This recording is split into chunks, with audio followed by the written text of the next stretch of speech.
The content presented is for entertainment purposes only. Some content may not be suitable for all viewers. Viewer discretion is advised.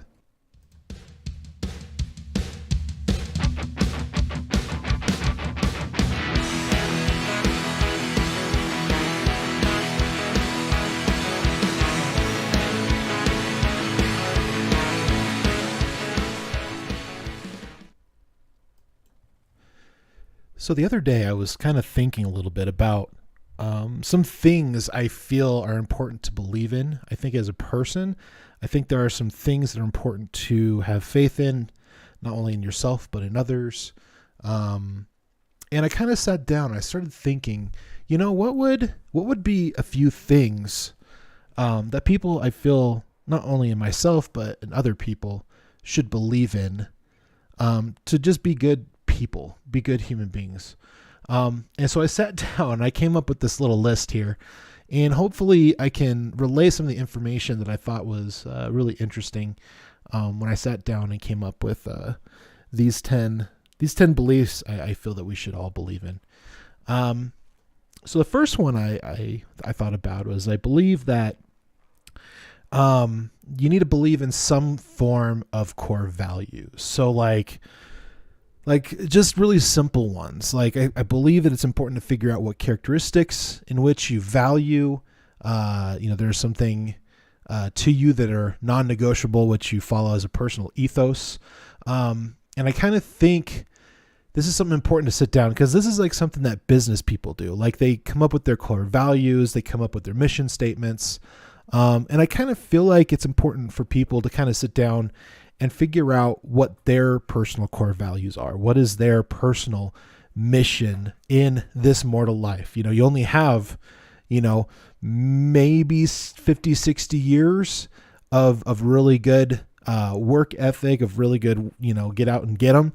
And sometime around between 60 and 70, that's usually the time when you start getting to the point where your body and your brain and things start get to the point where you're not able to do the things that you used to do. And so it's important to spend that time in figuring out what's important to you. And I think part of that, sorry, I got something in my eye. I think part of that is trying to figure out what your core values are. So this can be something, very broad, or even like very long, or it could be something very simple, like very simple words like honesty and kindness and loyalty, trust and happiness. And I kind of feel like it's important to kind of figure out where you're at on a scale of 1 to 10. 1 being, you don't believe in it at all. And a 10 being that it's a part of, who you are. And then just kind of figuring out where you're at and where you're going to go from there. I think one of the things I try to check in with myself on occasion is to figure out where my happiness level is. And I kind of scale myself on a scale of 1 to 10. And if I'm at a 6 or below, then that means I need to do something. That means I need to change something. That means I might need to even sacrifice something.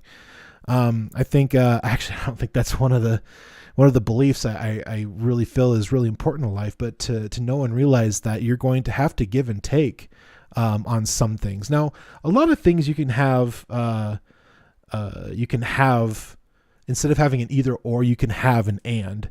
But there are some things to say that you have to sacrifice. Like if you're going to start a business, and you're going to, work on it part-time after you go to work, and you go and you sell cars, and then you come home and your passion is, starting a new, fantasy application, for fantasy football and basketball and hockey and all these different things. And so, everything that you do in your spare time, you spend working on that day in and day out on the time that you have outside of your work. And depending on where you're at with that, you might have to spend some time thinking about what you're going to sacrifice, because if you're going to get this application up and off the ground, you're going to have to spend some time, not watching TV, not watching movies, not spending a bunch of time with your boys, Now, obviously, there is something to say for people who want to ensure that they have a balance of life and work. And I commend people on that. I'm one of those people that have to have a balance of life and work. It can't just be all work and no play. I feel like you should, for me, I have to enjoy parts of my life outside of work. And some people, they are just able to put their nose to the grindstone, and they just, to use a phrase that, is triggering nowadays, is to pull yourself up by your bootstraps and go to work. And some people are able to do that. Some people are able to do 40, 50, 60, 70, 80, 100 hours, throughout the week. But for some people, it's not that realistic. And so you have to ask yourself, well, what is it that I truly want? And that's something that's really important to do, is spend some time and do that. And so when I sit down and I ask myself, where's my happiness level? Okay, so if I'm a 7 or 8, I'm doing pretty good. I always kind of get to the point where I'm kind of above average, and then I feel like I can coast a little bit. However, if I know, I'm below, a 7, I'm like a 6 or a 5. I know I need to go for a walk. I know I need to spend some time, hanging out with my boys. I got to spend some time, working through whatever it is I need to work through so I can get my happiness to that next level. And so having a set of core values is going to benefit you a lot. And so that's something I feel like that every person should believe in, and every person should sit down and think about where they call it bright lines in law. What are my bright lines? What are my non-negotiables when it comes to core values? And when I instill those in myself, do I see those in, my future partner in business, or do I see those things, in my future partner, as far as like your wife or your husband or whatever the case may be, your partner in that way. I think it's really important to think about those things. My second thing is to say what you mean and mean what you say. This is an extra important belief, because you have to actually think about what you believe and what you say about that belief, and above all, execute that belief. Your belief should propel you forward in that belief, and not just words. And I think that's something that's really important. That's something I'm still working on. That's something I feel like every person and every human being should reasonably strive for. And I guess some really good examples on this. Sorry, I got something in my throat. Hold on just a second.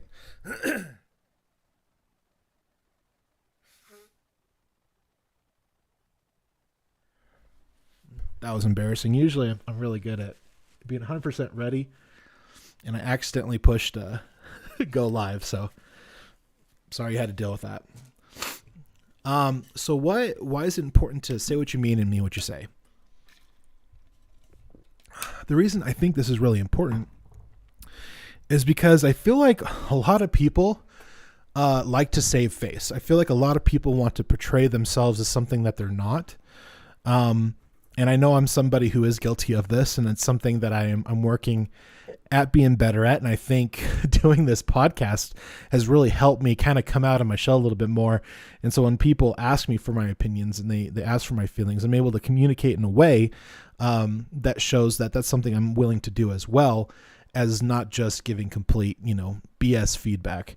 But when it comes to hiring people, I think it's really important. Like I was doing an interview for a management position. I have like over 10 years of managerial experience. And I got to the second interview, and it just, it was really funny because I guess eventually they hired somebody else. And funny thing I found out later is that that person ended up quitting, ended up dissolving that particular position and reforming that branch. But I digress. And the person basically said, I really would like for you to come and see the operation. I'm not sure when I'm going to be in town, but I'll let you know when I'm in town so you can come and check it out. And so I followed up the next, 2, 3, and 5 days. And it was just the same thing. Oh, well, I'm not sure when I'm going to be in town yet, but I'll let you know. And of course, we all know that is code for you're not the right fit for this position. And I feel like that's a disservice because, well, he didn't let me know why. And I think it's a disservice not only for me, but for other people, because, if you're not being told exactly why you're not a perfect fit for that position, and, obviously you can be kind, you don't have to be a jerk about it. You don't have to be an asshole. Like, you can be someone that's like, hey, I really do appreciate your time. There's some things that I kind of feel like you wouldn't be a really good fit. And it's because you answered this question differently or that question differently. But if you were going to answer those questions differently, how would you answer them? Or whatever the case may be. Or even say, well, we were looking for somebody with a little bit more education. We really wanted somebody with an associate's degree or maybe like some kind of certification of a higher education, because that's some part of our core values and we feel like that's really important to us. And I would have completely understood. Or even they said, we have some other candidates we want to look at, but we'll let you know. And at least reach out and just say, hey, we filled the position. We do appreciate your time and reaching out to us. We just decided to go with somebody else. We felt they were a better fit. But I think in interviews, it would be really important to say, hey, this is why I feel like you weren't going to be really good. Or, hey, I kind of feel like you dodged a few of my questions. I really feel like are really, really important to this position. And so because you weren't very straightforward in sharing, some of your experiences that I was looking for to kind of be a part of this position, for those reasons, that's why I felt like you weren't going to be a good fit. And that will be helpful for that person just to say that, because they go, okay, well, now I know when people ask those questions, I can be a little bit more direct or have an increase of honesty. Maybe my honesty level was a 3 because I was a little reserved. I'm a little shy, or maybe I'm a little bit reserved when it comes to sharing forth information because I don't know you and I feel like the information could be used against me or whatever the case may be. But now that person can prepare better for their next interview. They can prepare for their next hiring. And I think that's something that's I think is really important for people, because we can learn and grow and we can adapt. But I think a lot of times people don't think that people are ready for that kind of stuff. And I feel like we're in this weird nebulous space where everybody's tiptoeing around stuff. And I know I do that too, because I want to be the nicest. I really do. I want to be the nicest person in the room. And I also want to be the most informed. And I don't want to step on people's toes. I don't want people to feel bad. So I get the sentiment and I get why people do it. But at the same time, if you're not challenged, then you're not growing. You're not throwing up your ideas against the wall and saying, okay, well, is this thing actually still relevant or work when it comes to, comparing and contrasting with this other point that actually disagrees with it? And in which case, which one's the correct one? Or maybe there isn't a correct one. It's just a philosophy. It's just a either or what do you think kind of things, instead of like, what's the truth and what's the falsehood, within this compare and contrast of these contradicting topics or beliefs or whatever case may be. So I think that's really important. So like one of the things I'm trying to do is to be honest with you guys when it comes to my schedule. If I work long, I'll let you guys know on Twitter and say, hey, long day at work, won't be streaming. Or if the case may be where I get home early, hey, going live early, going live in 10 or 20 minutes. I want to try to be a bit more transparent, a bit more honest, so that so people understand that I have a life that I have to live, before I get to the things that I love and enjoy and I'm very passionate about. And when it comes to doing the podcast, when it comes to creating content, these are things that are very, very important to me, and part of my core values is important to me. It helps with my ability to learn and to grow and to study and to read. It also helps me, get a lot better at conveying information and talk points and, going through more things as far as like, what's true, what's false, where does it lie in the middle, where is it kind of murky. And this is very helpful for my brain. It's very helpful for my emotional state, because all of these things aren't pent up inside of me anymore. I have a medium to throw this stuff onto, so I can I actually go back and I listen to these episodes and I go, okay, that point was really good. That point was really good. That point wasn't really all together, or that point wasn't right at all. And like for one of the, for instance, like one of the things that I learned recently was I had thought that something occurred under the administration of Orange Man Bad. And when I came to doing some more research on it, this was the things that were going on within Wells Fargo and many other of these banks, where they were creating a lot of ghost accounts and making it look and seem like they were increasing and at a rapid pace, and like making their shareholders, feel really good about their stocks. And this was actually all under the administration of the previous one.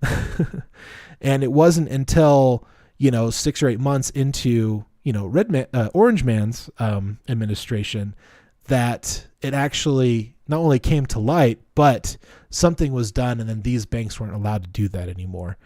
And they had to pay out a lot of money and to stop doing what they were doing. And I had believed that it happened under his administration and it wasn't the other person. So these are things that you learn and you grow about, and you think one thing because, maybe you read a headline, or maybe you read a quote, or maybe you listen to a podcast. And it's really important to listen to different podcasts. Like right now, my podcast consists of our podcast, obviously, so I can kind of go over and kind of get a feel of how it's going.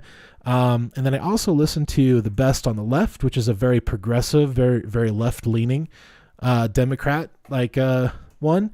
I listen to Joe Rogan, who's kind of a moderate Democrat, maybe even a classic liberal at that a little bit maybe. And I listen to Jordan Peterson, who professes to be a classic, UK liberal, which a lot of people believe is more conservative than liberal. But of course, we have different thoughts and beliefs as far as like what those are, and so it's different from US to UK. But he's also a great philosopher, and they say things and believe things and share things about stuff that I don't always believe in, and so I challenge my personal belief by listening to those things. And sometimes I yell at my radio and I'm just like, what in the heck is going on? I don't believe these things. And then it gets to a point where I go and I look up more stuff. So say what you mean and mean what you say. It's a very important belief. Have a strong belief in a good work ethic. This, I believe, we've lost over the years. And although there's a small percentage of individuals who don't have to work or work as hard as the majority of the citizens in the United States, you still need to understand that they are the exception and not the rule. You may have to work at a fast food company during and after you graduate high school. You graduate high school. You should do your best to be the best at whatever position you start at. You will be surprised how good it feels to be great at your job, and more often than not, you will be praised as well as rewarded. So if you're 16, building your resume and having gainful employment, even if it's part-time while in school, it builds character. It helps you learn how to work with people. It helps you how to conduct yourself in the workplace. So 16 to 18, like in the workplace, is really, really crucial for teenagers to realize that most people will have a job for the rest of their life, and think about getting one that you may enjoy enough to take care of yourself, pay for education in school or business, or school trades, to take care of yourself and your family.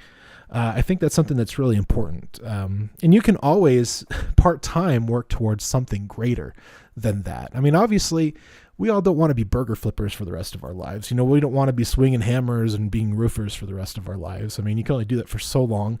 It's definitely a young man's trade.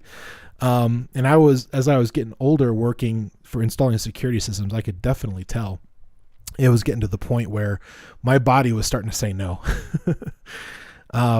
So having a good belief in a good work ethic is really, really important. That's one of my top ones for sure. Belief in yourself as well as something greater than yourself. Now this is kind of a touchy subject, especially now.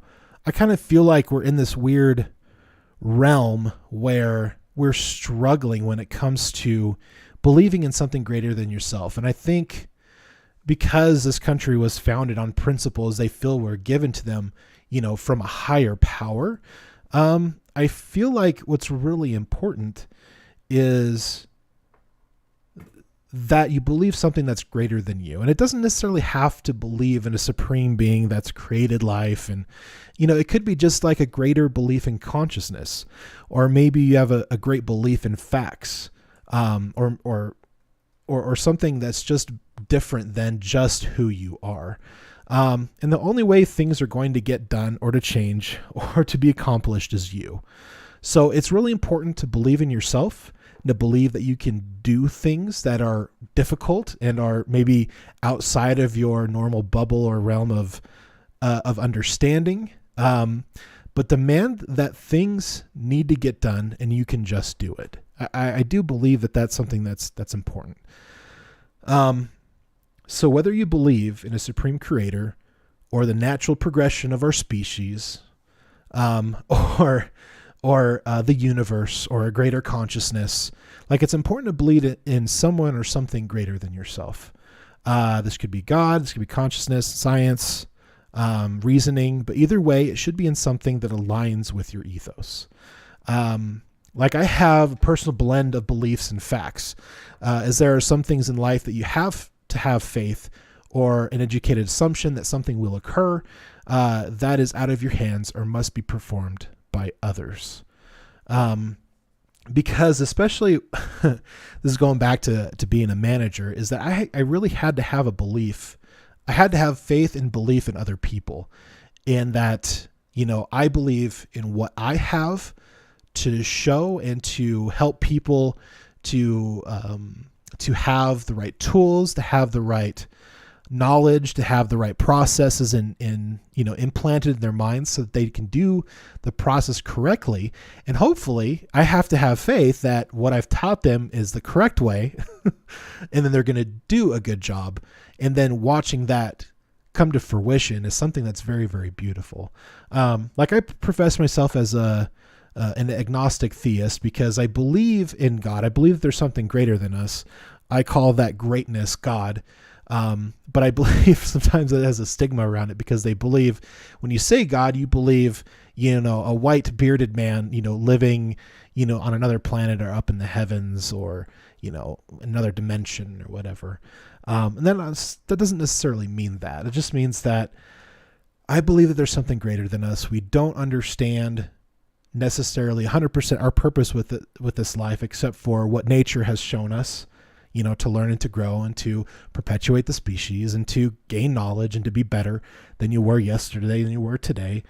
And I really do believe that there's something that's going to happen or occur after this life because there are so many interesting stories about people who have had near-death experiences. There's so many interesting stories about, I had this really inkling or this, this intuition that I needed to move my vehicle and the tree fell down and it was right there and it could have crushed it and I would have had to, figured out how do I get home now? Like there's so many wonderful experiences and things that I can think of in my personal life. And I go, man, wouldn't it be really cool to know that there's something after this life and you're going to continue to learn and grow just like you did in this life. And it's a reflection of mortality, but just into the eternities. And it's going to be really interesting to see what happens at the next life. I hope I'll have an opportunity to see that. And, hopefully death is not the end. But it might not be. I don't know. It's one of those things that I'm kind of in this place where who knows what's going to happen in the next life. I just hope that it's something beautiful and wonderful. All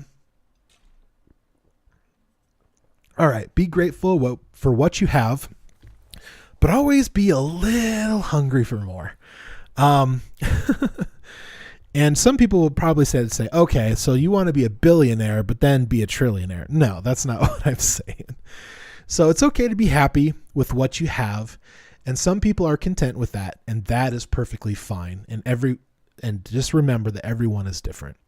However, it seems that most people have more happiness in their lives as they are striving for more. So this is kind of one of those things where you need to have a happy balance, I believe, of making sure that you feel comfortable in having the things that you have now. So you have a roof over your head, you have clothes on your back, food on the table, you have making enough income, you can take care of, medical issues, making sure you have enough income to, have a cell phone so that you can communicate and you can do your job. Make sure you have a vehicle so you can get to and from work. But the thing is, I've found in my life, and some people are just totally cool with that. They go and do their job, they'll make a career out of being a roofer for the rest of their lives, and they're perfectly fine with that.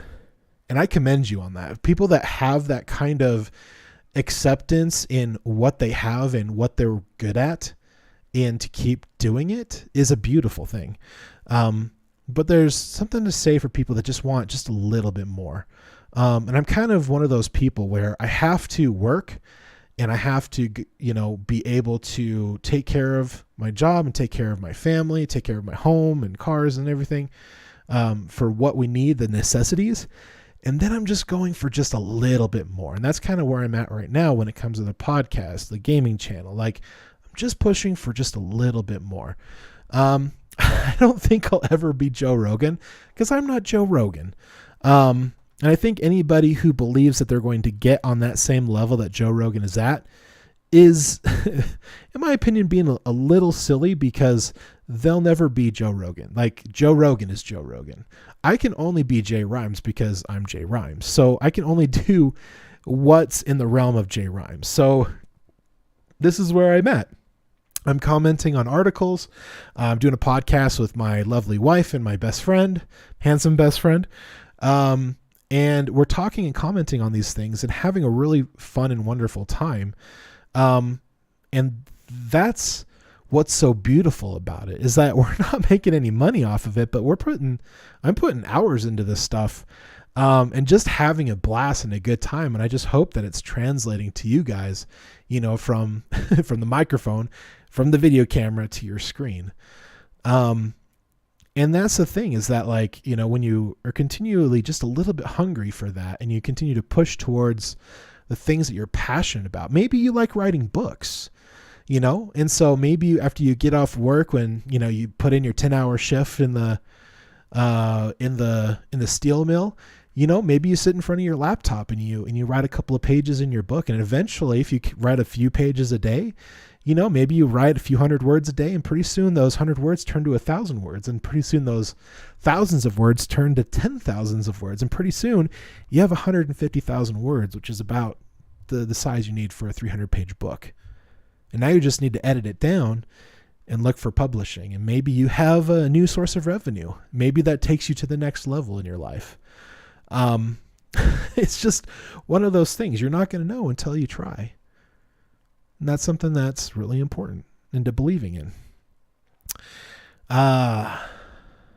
Believe in yourself and persevere in times of questioning until it is very clear it will work or not. So perseverance is a really important characteristic to believe in. Because while you're holding down the necessities of life, you and your family, you should be working towards something you are passionate about in your spare time, or set aside time to do so.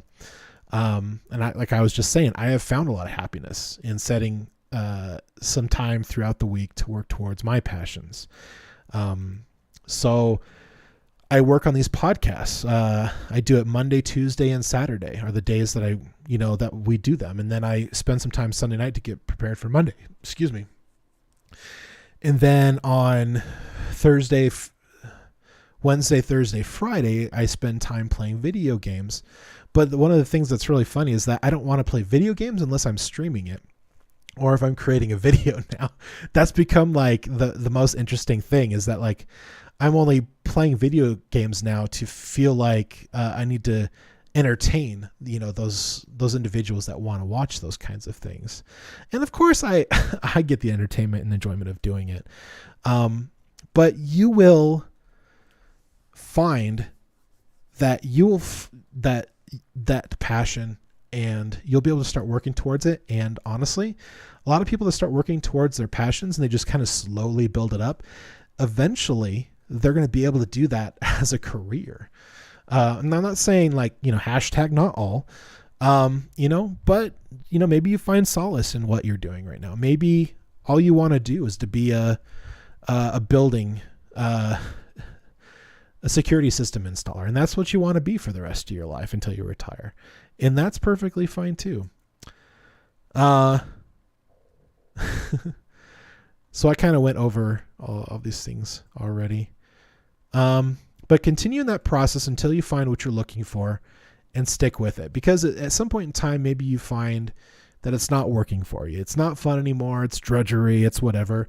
Maybe it's time to figure out where you're at. Like if maybe you're just not happy in it because you're struggling with other stuff in your life and maybe that's affecting it or whatever the case may be. Or maybe it just sucks and you figure out that that's not really your passion and maybe you need to change it. I mean, hell, they're saying that college students change their majors like 3 to 5 times while they're going to school. And I think honestly, when you're taking the time to really figure out what you want to do with your life and you start working towards it, you'll eventually figure out what if you really, really liked it or if it was just a fleeting fancy and you can move on. And that's a process you just kind of have to go through.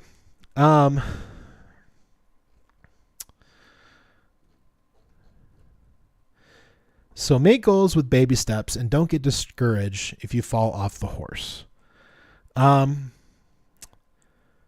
So when I say baby steps, I mean give yourself very, very small achievable goals so that you get used to accomplishment rather than disappointment. I feel that people try so hard to start off in a sprint when they need to figure out how to crawl and then walk and then run. And this is something at one point in time, my wife and I, we were going to do kind of like a life coaching business. And unfortunately, it just didn't end up happening. It may in the future. I don't know. But I literally made like a 10 or 12 like 1 hour, 2 hour courses. And one of the things that was really important, I believe anyway, is that when you're going to start working towards something, you start small. So like for instance, if you want to if you want to start a business, maybe start thinking about a general thought of your goods and services rather than I'm going to start my business tomorrow, because businesses don't start the next day. And some business, I mean, probably could, but I think a lot of times people want to run before they can walk. So once you got that idea, think about what kinds of products and what kinds of services that would be specific to your business. And then maybe a few weeks or so later or a month and come up with 10 names for your company that will represent you. Not all goals have to be I want to make $150,000 in a year. Less than 2% of Americans even make $100K in a year for the job that they do that they even make $100K in the year for the job that they do. So what's important is to do yourself a favor and don't overextend your goals so far you feel so bad that you don't accomplish it. And I think that's something that's really important. I think that's something that these goal books and these, different self-help, guides and stuff like that, they don't teach you those kinds of things. They want to tell you, make a big goal, make it so astronomically big, you get excited about it, And so you're like, oh, I'm going to make $1 million this year. And then at the end of the year, you don't make $1 million. You go, oh, this is just poppycock, And so that's something, and especially in the world that we're living in right now, I think maybe back in the day, it was a little different when some of these people like Napoleon Hill and I can't name a bunch of these people off the top of my head, but Napoleon Hill definitely comes to mind where, think and get rich and, make your dreams bigger and big dreams. And, and I think a lot of times those things end up keeping people where they're at because when you make a goal, like let's say you're going to start a business and you're going to launch your first product tomorrow. So assuming that you're going to make $1 million that year might not be the best goal because more than likely you might not hit that goal. I mean, there's a lot of different, clothing lines and shoes and and dresses and stuff like that. And so a lot of these companies don't start off making $1 million their first year. Now there are some outliers. There are some outliers where they do make it big and they do really good their first time and their first year out. But oftentimes than not, it's a marathon rather than a race. So everyone feels different levels inadequacies. More than likely, your situation is not unique, and you and many others have felt the doom of something not coming together. If it's what you want to do, keep going. And that's something that I found has been really interesting, because I found that when I stuck with something and I kept going towards it, I ended up completing it. Even if it took me, 10 times longer, but, because of the situation I was in and the time I could reasonably attach to it and I could set aside for it, that was the best way to do it. That's how I wrote my first book. Now, it's not released yet. I'm trying to think of, how I'm going to get that done or not, or if I'm going to self-publish or whatever. But it all starts with taking those small steps. And then, if you get to that point where you can put a little bit more extra time and a little bit more effort, maybe make those those goals just a smidge bigger. And then you can accomplish that next goal. So what's really great is I think they call it the compounding effect, because if you start making a lot of small goals, you start getting a lot of accomplishments instead of making a lot of big goals and only accomplishing a little bit of them. The compounding effect is so much bigger and so much greater. So I have a friend of mine. This was when I first started working. I was knocking doors in the summer heat and humidity of Savannah, Georgia. I went and knocked doors and was a salesperson for about a month and a half. And I think over that whole course, I think I got 2 sales, which is not great. It's pretty terrible. And at the beginning, before going, my wife and I thought we were going to make $100,000 that year.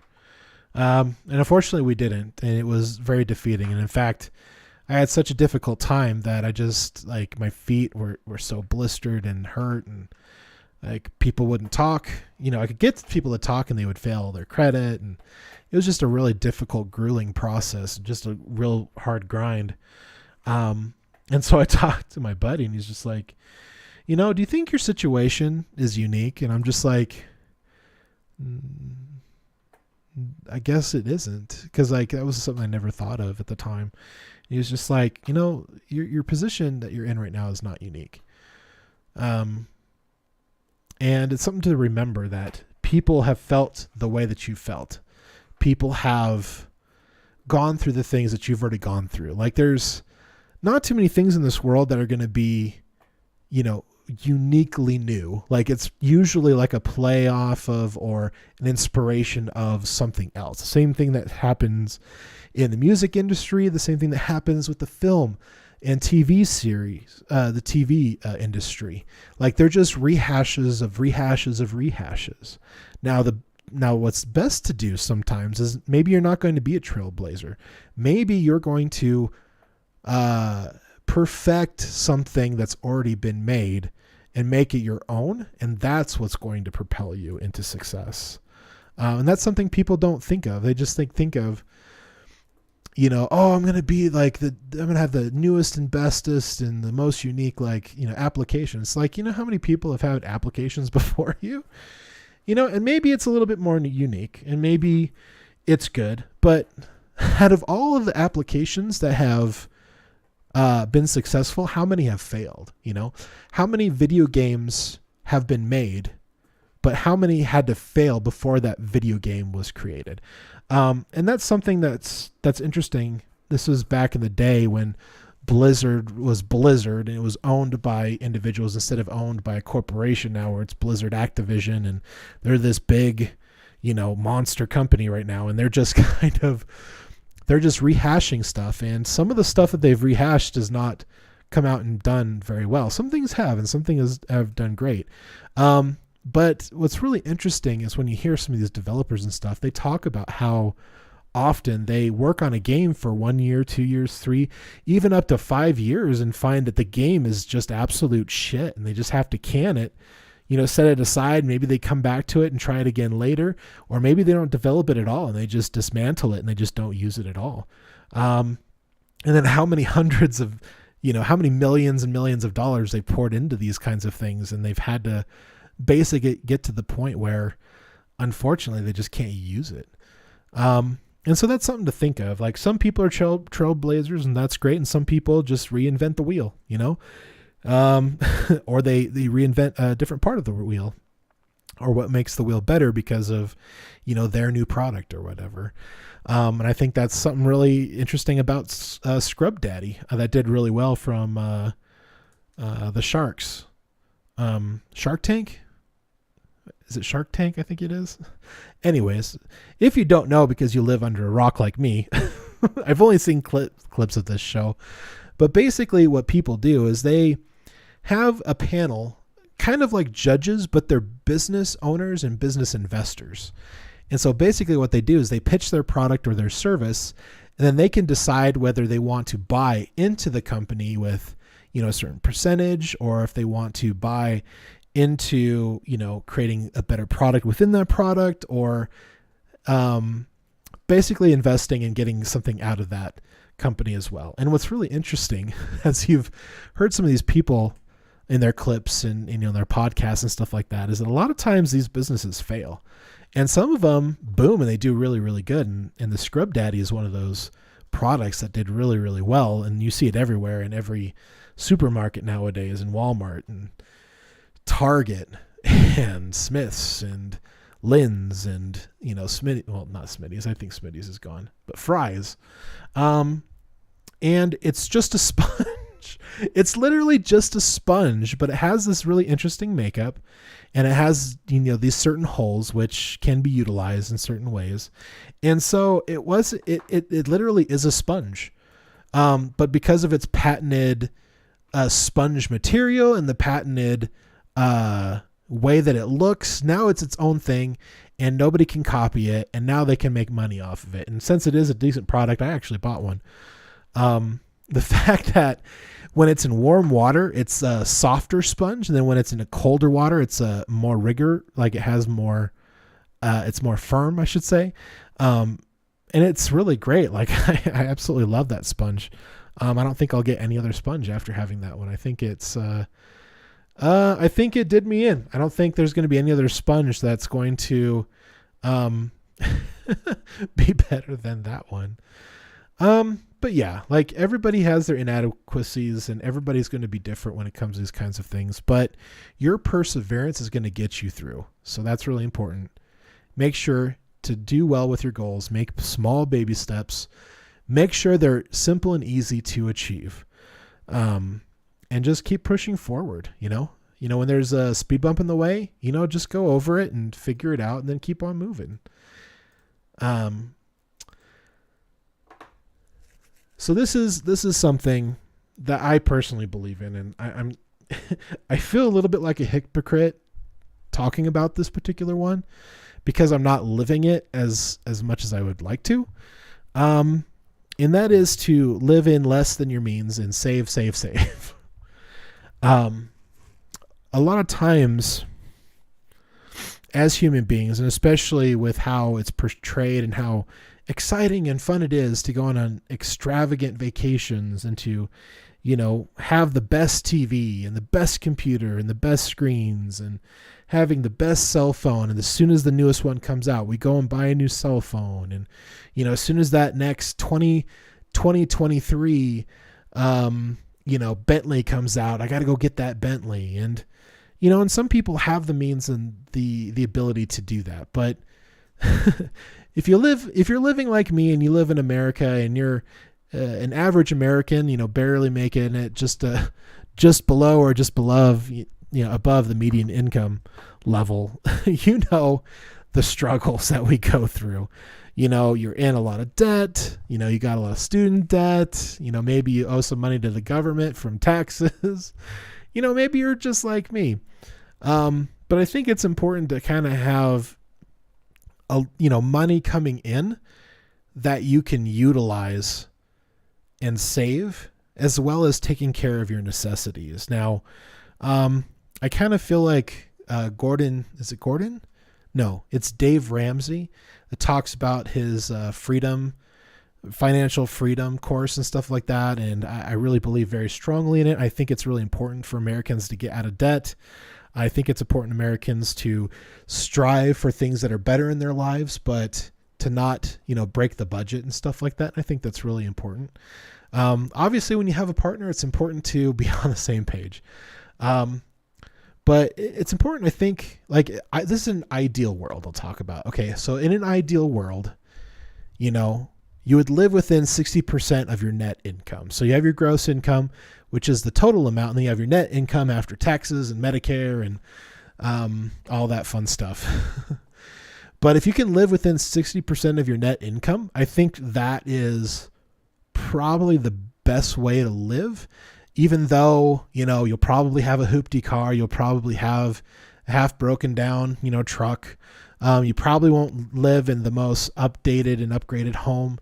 But what's important about that is you'll have the rest of your money to utilize for the future, for emergencies and medical issues, saving for retirement, and for investment. Because I think it's important to have some money set aside so you can go on vacation. So I think it's probably important to at least go on one vacation, if not 2 vacations a year, for about half a week to a week at a time.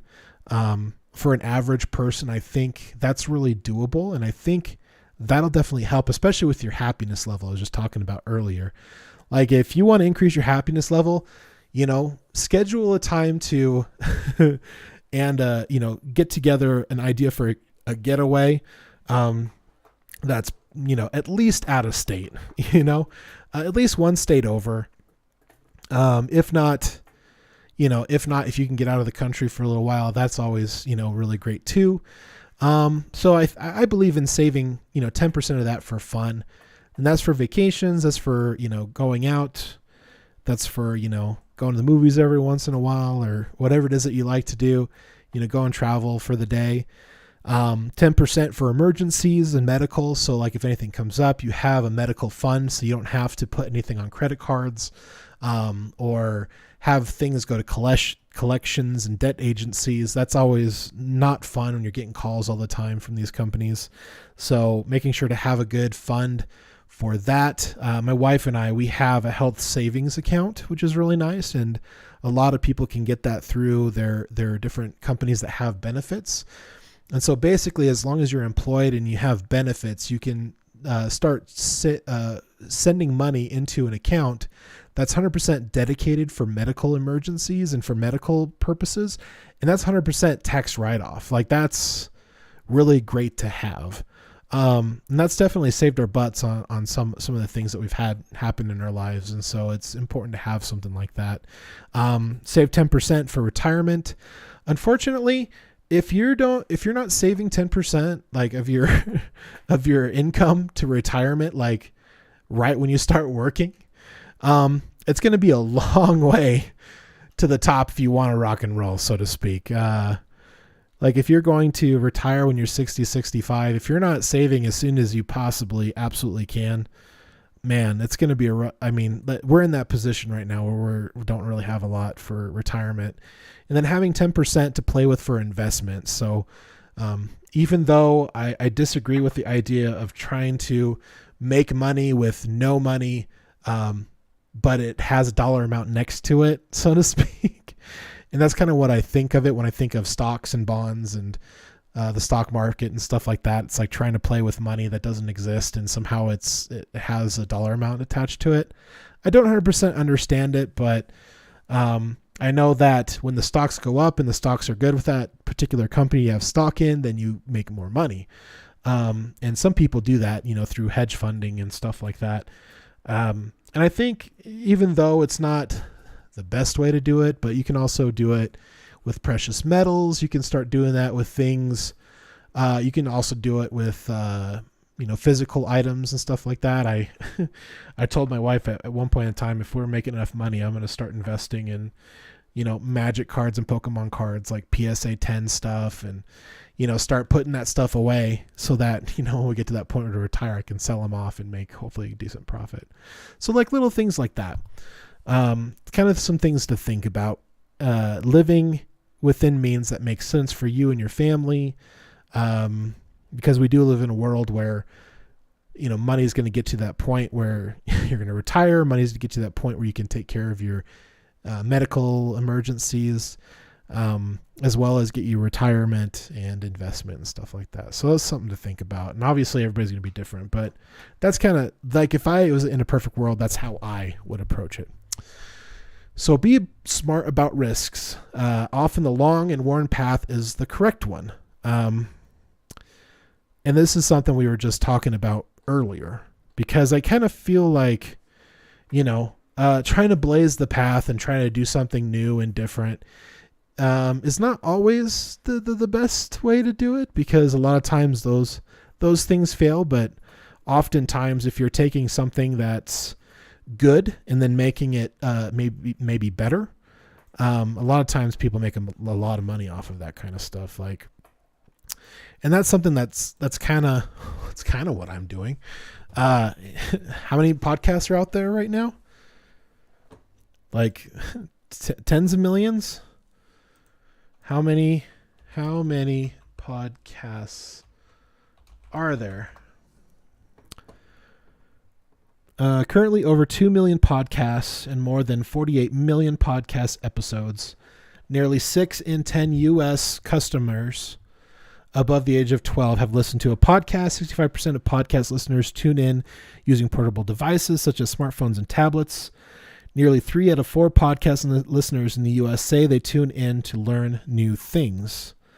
And I think that number has honestly gone up, especially in during the pandemic times. I think that number has seriously skyrocketed. And that's honestly because you never know what's going to happen. And so that's another reason why I started this podcast, is that I wanted to be in a place, like if something, heaven forbid, something happens and, they shut down, whatever work I'm doing at the time, that I could have something to fall back on, just in case something happens. And a lot of people say, oh, well, then you should get your education. And I'm just like, yeah, but I don't want to be, I don't want to be a brainwashed zombie.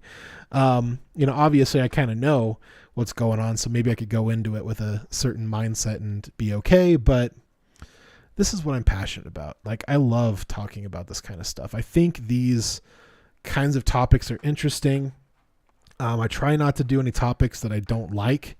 Sometimes I do get some topics where I'm just like, I'm not the most informed on this one, but we'll go for it anyways. Probably my best example is the one on the House of Dragons.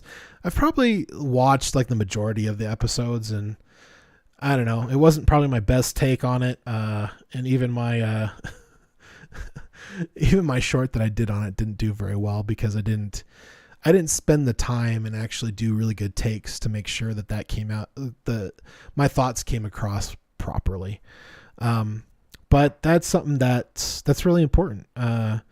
Get rich quick schemes will often leave you without the desired outcome. Sometimes it's better to take the path that many others have made and make the trail better rather than blaze a new one. And so that's something I feel is pretty important. So here comes number 10. Well, I guess these aren't in any particular order, but this is the last one. Believe in being a good person to others, but realize that the truth may devoid you of friends.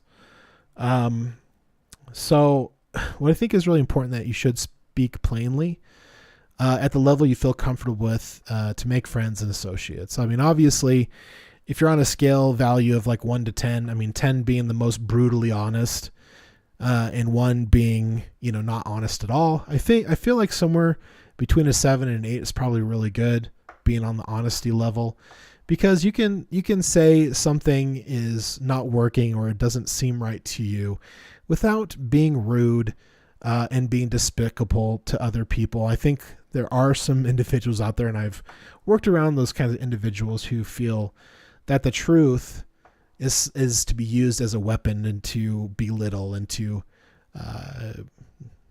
basically feel superior over other people with truth. But I think there's a way, to say, well, the sky is blue, but it's basically a mixture of, oxygen and carbons, and it's an atmospheric, gas that's being held onto this world through gravity. And people just go, oh, well, no, that's just blue sky, well, you can be a smarty pants without being a smarty pants, I don't know. I think that's kind of important. I mean, realizing that you may have to cut ties with those who do not share your vision or values is something you have to be aware of. And don't take too long to do it. I feel like when I was in that situation with my previous employer, and the people I had to work around, and all the things that I saw that were despicable and gross and disgusting or illegal, or just plain rude. There was a lot of good people in there, mixed in as well. You're always going to have a couple of bad apples in the bunch, unfortunately. But if it gets to the point where it's unbearable, don't wait until it gets to the point where it blows up in your face, like I did. Definitely assess what's going on, in the workplace, and kind of decide, okay, well, it might not be my best place to work right now, but, is at least aligned with the majority of my core values until I get to that next point in my life or that next position that I'm looking for, as you're looking for other, positions. I think that's something that's super helpful. Because I feel like if it gets to the point where you can't stand it anymore, and it gets to the point where people are just being, absolute jerks, don't let it get to the point where it drags you down with them. Because just like the analogy of the crab in the bucket, if people are miserable, they're going to pull you down into their misery. So I think it's really important to surround you with people that make you feel good about yourself and make you feel good about others. I think it's important to surround you with people who love and care about you. Definitely, in a platonic way, whoever those people may be. I think it's important to have friends. I mean, that's one of the things that I've struggled with, is to have good friends and to keep good friends around, because oftentimes I have to cut ties, whether I move or maybe we part ways because the way our core values or our ethos, change, over time. And, sometimes those changes get to the point where, some people feel like it's okay to do things that are illegal and despicable. And you got to the point where those things that you thought were fun and exciting to do, become despicable, and you realize that stuff is illegal, and you go, maybe I shouldn't be around this anymore. And that's why it's really important to know thyself. Like, it is important to know you.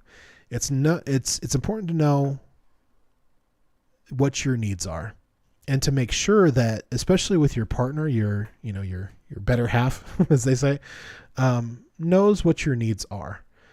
And, if you're not getting the things that you need, sit down and talk with them and say, hey, not men and women alike need to do this with each other, because I feel like a lot of times we just don't communicate that with each other.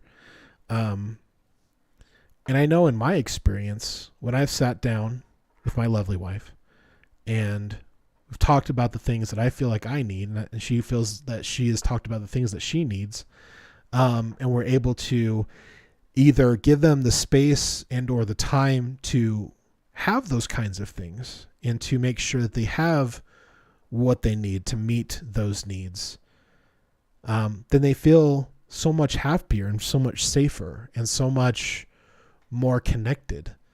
And that's something that I've realized in my marriage, is that when we do that, and we are able to give each other that space and to give each other that time and allow, each other to bloom and to progress and to grow in the things that we want to progress and grow in, we become better people. Our happiness level increases, our belief in self, our belief in others, our belief in that greater thing that's outside of our knowledge or know-how. So these are just 10 things I really feel are helpful. And I think they would help you in life. Having a form of core values, mean what you say and say what you mean. And you actually do it, obviously. Have a strong belief in a good work ethic. Believe in yourself as well as something greater than yourself. Be grateful what you have, but always be a little hungry for more. Believe in yourself. Persevere in times of questioning until it's very clear it will or will not work. Like it might get to the point where you started a business and it's not working no matter what you do. And if you're still passionate about it and you still believe in it, maybe you keep going, or maybe you've lost your enjoyment with it and maybe you're not passionate about it and maybe you need to switch gears and go do something else. Make goals that are small, baby steps, and don't get discouraged if you fall off the horse. Like you can get back on and you can keep on riding. Live within your means and save. Be smart about risks. Believe in being a good person to yourself and others, and realize that the truth will set you free. Will definitely set you free. Sorry, not maybe. And from my family to yours, good night.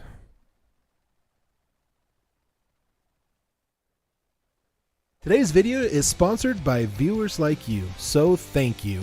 If we earned your subscription today, don't forget to hit that red subscribe button, click that damn bell, and turn on your notifications so you don't miss a content release. The best way to support the channel is to like this video, share it with family and friends, and don't forget to leave a comment down below. Send all of your topic ideas, articles, and video links to theperiodicreview@gmail.com. All of our links are in the description down below.